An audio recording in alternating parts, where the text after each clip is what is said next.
예, 이어서 경제 이슈 살펴보겠습니다. 정철진 평론가 나왔습니다. 어서 오십시오. 네, 안녕하십니까. 자, 유통업체 쿠팡이 1,000억 원대 과징금을 물게 됐어요. 이제 네. 우리나라 유통업계 사상 최고 액수라고요? 네, 공정거래위원회가 부과한 액수가 1,400억입니다. 1,400억이라는 액수 자체가 예. 우리나라 유통업 과징금의 최고 많은 금액이고요. 참고로 작년에 500대 기업에게 나왔던 과징금 제재임금 전체가 2,200억 정도였었거든요. 아, 그래요? 그러니까 1,400억이라는 게 얼마나 큰 액수인가 알 수 있습니다. 크게 두 가지 혐의라고 볼 수가 있을 것 같아요. 첫 번째는 검색 알고리즘을 조작해서 일명 이제 쿠팡 랭킹 순에 자사 제품, 거기는 PB 제품이 있고 직매입 제품이 있거든요. 예. 자사 제품을 검색 상위에 고정적으로 노출했다는 혐의 하나. 쉽게 말해서 검색 순위를 조작했다는 거죠. 그렇습니다. 예. 두 번째는 셀프 리뷰를 달았다. 임직원들 2,000명 정도를 동원해서 약 7만 건 정도의 리뷰를 달았는데 당연히 예. 리뷰 내용은 좋겠죠. 별점 4개, 5개 이상이었다. 리뷰 내용까지 혹시 감시했나요? 예. 그래서 지금 차원에서? 공정위에 따르면 2019년 2월부터 올해 작년 7월까지 4년 반 정도에 거의 6만 종 이상을 자기가 전수조사를 했고 그에 따라 나온 결론이다. 이렇게 공정위 이야기하고 있습니다. 그렇군요. 근데 사실 좀 일반 그 구입자들 입장에서는 후기를 많이 좀 참고해서 상품을 선택을 하잖아요. 네. 이렇게 큰 회사가 어떻게 이렇게 후기까지 조작할 수 있었을까? 네. 좀 충격적이긴 해요. 그렇습니다. 아마 이제 후기와 앞서 말한 것처럼 검색 알고리즘 두 개로 나눠서 하나씩 점검을 해보도록 할 텐데 예. 일단 후기, 검색, 리뷰 문제는 조금 이따가 보도록 하겠고요. 네. 먼저 이 검색 순위, 이게 훨씬 더 큰 쟁점이었었거든요. 이 알고리즘 조작 문제에 대해서 먼저 말씀을 해드리겠습니다. 예. 이거를 알려면 기본적으로 하나 개념 정리를 해야 되는데요. 쿠팡 같은 경우에는 플랫폼이잖아요. 거기에는 온갖 물건이 들어가는데 쿠팡은 자사 제품이라고 해서 예. 자신들이 직매입해서 파는 그 제품과 자신들이 기획하는 PB 제품, 이 비중이 거의 70% 가까이 됩니다. 그렇게 많아요? 예, 많아요. 키운 거예요. 자사 제품이 있고 이제 여기에 입점해라라는 이제 셀러 제품이 30%가 있는데 자, 공정위는 이런 거예요. 4년 반 동안 조사를 해봤는데 거기 보면 이제 딱 들어가자마자 쿠팡 랭킹 순위라는 것도 있고 예. 내가 물티슈를 원한다라고 해서 물티슈를 딱 검색하는 순간 상단에 확 튀어나오는 그런 물건들을 보니까 이게 다 쿠팡의 직매입 아니면 PB 제품들을 우선순위로 노출했었다. 그런데 이것은 알고리즘의 조작이 아니냐라는 이제 그런 입장이죠. 지금 화면 보니까 생수 그림이 나오던데. 네. 생수도 마찬가지입니다. 구체적인 사례가 나온 게 있습니다. 예, 생수도 뭐 저도 주문을 하는데 치면은 이제 저는 제가 주문하는 브랜드가 있지만 일단 생수를 쳤을 때는 예. 쿠팡의 자사 제품들이 앞단에 이렇게 쭉 나오게 되는 거죠. 근데 이에 대해서 쿠팡은 이제 또 반대 이야기를 하는데 이 검색 순위 조작이라고 표현하는 것을 이해할 수가 없고 이것은 일종의 오프라인에서 상품 매대에 진열하는 것과 똑같다. 이게 무슨 얘기냐면 예. 쿠팡에 주문해 보시면 알겠지만 쿠팡 랭킹 순위라는 항목도 있고요. 판매량 순위라는 항목도 있고 뭐 리뷰가 좋은 순, 뭐 가격 순, 뭐 이런 것들이 쭉 있는데 만에 하나 판매량 순으로만 존재한다면 예. 대기업들과 유명 제품들만 계속 마케팅 홍보가 되지 않을 것 아니냐. 그래서 이제 자신들이 하는 이 쿠팡 랭킹 순 이것은 이제 기본적으로 알고리즘 조작이라는 표현보다는 마케팅 홍보의 수단으로 봐줘야지 이런 부분을 공정위가 너무나 과하게 해석했다. 이렇게 또 강력 공정위가 반발하고 과하게 해석했다는 입장인데, 네. 근데 쿠팡 자체 브랜드가 너무 좀 과하게 많았다면 그것도 문제 제기를 할 수 있을 것 같고, 그렇죠. 또 그로 인해서 또 피해를 입은 업체들도 있을 것 같은데요. 네, 공정위 논리가 바로 그겁니다. 그러니까 자사 제품이 한 이제 70% 정도가 됐죠. 입점 제품이 30%가 됐는데 공정위는 이거예요. 지금 나온 것처럼 검색 알고리즘을 조작을 해서 계속 쿠팡 쪽의 자사 제품만 앞단에 나오게 되면 예. 뒷단에 들어오는 30%의 그 입점 제품들은 상대적인 피해를 본 것이 아니냐, 형평성의 논란을 받은 것이 아니냐, 뭐 이렇게 이야기를 하고 있는 겁니다. 일단 검색 순위 조작에 대한 상황은 그렇고, 네. 혹시 이게 상품 후기 조작에 대한 그 입장은 안 네, 내놨습니까? 이제 두 번째 쟁점이 그겁니다. 이 리뷰를 조작했다라는 건데 여기에 대해서도 공정위는 이거 너무나 심하다라는 입장인 거예요. 이제 기본적으로 임직원을 동원을 해서 2,200명을 동원을 해서 2,200명이나 동원했다는 거 아니에요? 네. 그럼 하고 1인당 한 10개만 썼어도 몇 개입니까, 그게? 맞습니다. 예. 총 72,600개를 후기를 작성한 거 이제 공정위의 조사입니다. 그 중에서 5점 만점에서 평균 4.8점의 높은 별점을 몰아줬고 그렇군요. 또 이제 항목들을 좀 보면 리뷰를 4줄 이상 써라 뭐 이런 일종의 가이드라인까지 가이드라인까지요? 제공을 했고 공정위는 또 하나가 이제 내로남불 뭐 이런 표현도 썼는데 자사 제품이 있다고 하지 않았습니까? 예. 직매임했다거나 이제 PB 제품들에 대해서는 임직원이 이렇게 리뷰를 쓰게 한 반면에 입점하는 나머지 30%의 입점 기업에서 자체적으로 리뷰를 쓰는 거는 못하게 막았다는 거예요.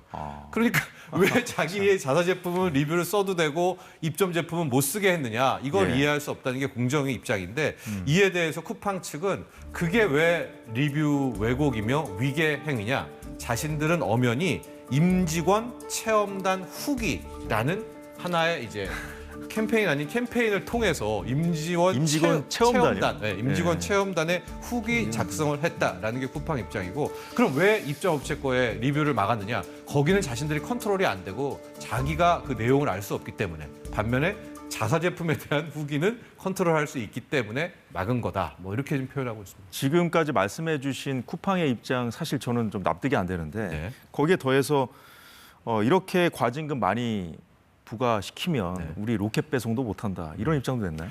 그러니까 이제 세 번째 정확한 지적을 해주셨는데 이제 앞에 뭐 리뷰 문제라든가 검색 순위 문제라든가 1,400원 내고 여기에 행정 소송을 하고 여기에서 끝나면 이야기는 더 커지지 않을 텐데 쿠팡이 이 1,400억의 과징금에 대한 행정 소송을 하겠다는 입장과 함께 지금 이야기를 더 키우고 있습니다. 당장 예정이었던 부산 첨단 물류센터 기공식을 취소를 하면서 예. 이런 식으로 1,400억의 과징금을 내게 되면 자신들의 최고 강점인 로켓 배송을 유지하기가 어렵다. 그리고 지금 3조 원의 물류 투자 크게 보면 22조, 거의 20조 원대의 투자를 계획하고 있거든요. 예. 이런 거 싹 다 중단될 수밖에 없다.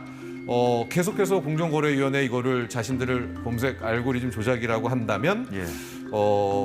이걸 자기들은 로켓 배송 같은 이제 소비자에 대한 서비스를 할 수 없다라는 건데, 이렇게 이야기를 키우니까 공정위가 또 어제 이야기를 하고 나섰어요. 이건 뭔 이야기냐. 자신들은 로켓 배송이라든가 로켓 배송 상품에 대해서 막은 적이 없다. 따로 예. 로켓 배송 필터라든가 카테고리를 정해서 거기서 몰아서 굉장히 홍보를 하면 되지 않느냐. 예. 근데 왜 검색어 치자마자 나오게 하느냐라고 해서 쿠팡이 왜 이렇게 판을 키우려고 하는지, 강력 반발하는지 이해하기 어렵다는 게 사실 공정의 소비자를 좀 볼모 삼아서 정부를 압박하려고 하는 게 아닌가 하는 의심까지 드는데 이 소비자들 반응은 어떻습니까? 소비자들의 댓글도 좀 나뉘어요. 뭐 상대적으로 쿠팡을 이제 비난하는 쪽은 맞지만 또 쿠팡을 옹호하는 이제 댓글도 함께 있는데 이제 소개를 해드리면서 예. 상품 진열은 이제 주인 마음 아니냐 하고, 뭐 이게 왜 공정거래 위반이 되느냐 하고, 자신들은 쿠팡 랭킹순 안 보고 나는 뭐 판매량 순으로 구입한다 이런 얘기들도 있고요. 로켓 배송에 대해서 약간 뭐 칭찬하는 거, 로켓 배송이 국민의 질을 높였다 이런 것들이 옹호 댓글이고요. 반면에 갑질한 거 아니냐, 누구한테 갑질이냐, 자사 제품만 홍보하면 쿠팡이라는 플랫폼에 들어온 입점 업체는 역차별 받는 것 아니냐라는 그렇죠. 것을 하고, 로켓 배송 하지 마라. 그렇게 되면 결국 쿠팡 매력 떨어질 거고 피해받는 것은 쿠팡 너의 자신들이 될 것이 아니냐. 또 이렇게 또 여러 가지 부정적인 반응의 저 댓글도 댓글 많이 중에 올라왔습니다. 상품 진열은 주인 마음이다. 아마 그 쿠팡의 입장을 대변한 듯한 그런 것 같은데. 근데 문제는 사실 이렇게 덩치가 커지기 전에는 아마 저러지는 않았을 거예요. 지금같이 하지는 않았을 거란 말이에요. 네. 그래서 지금 생각해 볼 수 있는 것이 중국의 그 대형 이커머스 업체들이 최근에 이제 한국 시장을 공략하고 있잖아요. 네. 그런 상황도 조금 이번 상황에 좀 영향을 미쳤을까요? 저도 그런 쪽으로 좀 심층적인 추론을 하는 것이요. 쿠팡 같은 경우가 거의 연도로 보면 작년에 무려 13년 만에 첫 번째 흑자를 냈어요. 그러니까 천문학적 액수의 이제 투자를 막 하다가 작년에 처음으로 한 6,100억 정도 흑자가 났고, 예. 이제 드디어 락업이 시작됐다. 모든 한국의 물류 생태계를 쿠팡이 잡았다라고 하고 뭐 이제 잘 나가려고 하는 순간이었는데, 예. 방금 이야기하신 것처럼 알테시 우리가 한번 다뤘었죠. 중국의 알리테무가 우리 한국판으로 뛰어들면서 그러면 그동안에 해왔던 출혈 경쟁을 예. 또 해야 돼라는 이제 그런 좀 두려움, 그것도 이번에 이렇게 1,400억 과징금에 과도하게 로켓 배송 중단을 한 그런 거에 빌미가 되지 않았다라고 보고 있고, 부담감을 키웠을 수 있다. 맞습니다. 이런 특히 말씀이시죠. 알리 같은 경우가 좀 굉장히 적극적인 게 풀필먼트라고 해서 보통 이제 테무는 아직도 예. 해외 직구 배송하면 그거 태워서 배송하는 정도인데 지금 알리는 자체 물류센터를 1조 원 이상 들여서 짓고 있고 거기에 네. 보면 지금 냉동식품 창고까지 같이 있거든요. 이건 신선식품처럼 하면서 제2의 쿠팡, 제2의 프레시처럼 되겠다라는 좀 의도가 보이고 있기 때문에 알리라는 또 그런 아직은 뭐 자신도가 비교는 안 되겠지만 예. 잠재적인 경쟁자 때문에 오히려 쿠팡이 또 그런 좀 강력 반발을 하는 것이 아닌가 이런 생각도 해볼 수 있습니다. 예, 중국 이커머스 업체 하면 보통 이 말씀하신 대로 저가 공세 정도만 생각하기 쉽잖아요, 우리가. 근데 이 중국 업체들이 그 말씀하신 대로 물류센터, 한국에 물류센터 짓겠다고 해서 좀 시끄러웠던 적이 있어요. 맞아요. 그래서 뭔가 우리가 좀 경계해야 할 큰 그림을 그려놓고 한국 시장을 좀 노리고 있는 건 아닌지 하는 걱정이 들거든요. 예, 중국 이커머스, 그러니까 이커머스 같은 경우에도 각 국가만의 터줏대감이 있어요. 미국은 아마존이라는 엄청난 터줏대감이 있는데 거기에서 알리테무도 이제 공격을 하면서 아마존도 긴장을 하고 우리 같은 경우에는 이제 현재는 이제 쿠팡이 거의 압도적인 건데 여기에 또 중국의 이제 이 C커머스라는 표현을 쓰고 있는데 차이나 커머스 들어오는 게요. 중국 입장에서는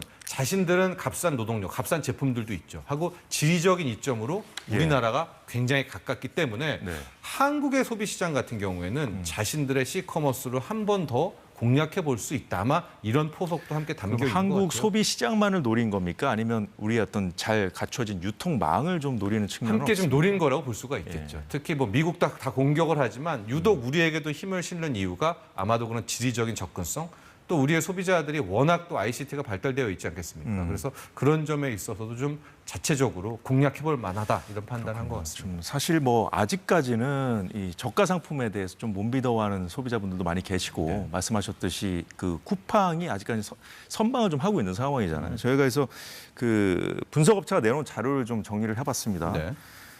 지난달에 활성 이용자 수, 그러니까 한 달에 한 번이라도 어플리케이션에 접속한 사람 수를 비교해 봤는데 쿠팡이 3천만 명대로 가장 많았고요. 그 알리와 테무는 830만 명, 797만 명이더라고요. 알리와 테무는 전달 대비 3.4% 줄었다고 하고요. 자, 그럼 이 사람들이 접속을 해서 구매는 얼마나 했느냐, 실제 얼만큼 구매로 이어졌는지를 봤습니다. 자, 이것은 1분기 결제 추정액으로 살펴봤는데 역시 쿠팡이나 알리, 테무에 비해서 쿠팡이 알리나 테무에 비해서 월등히 많더라는 겁니다. 네.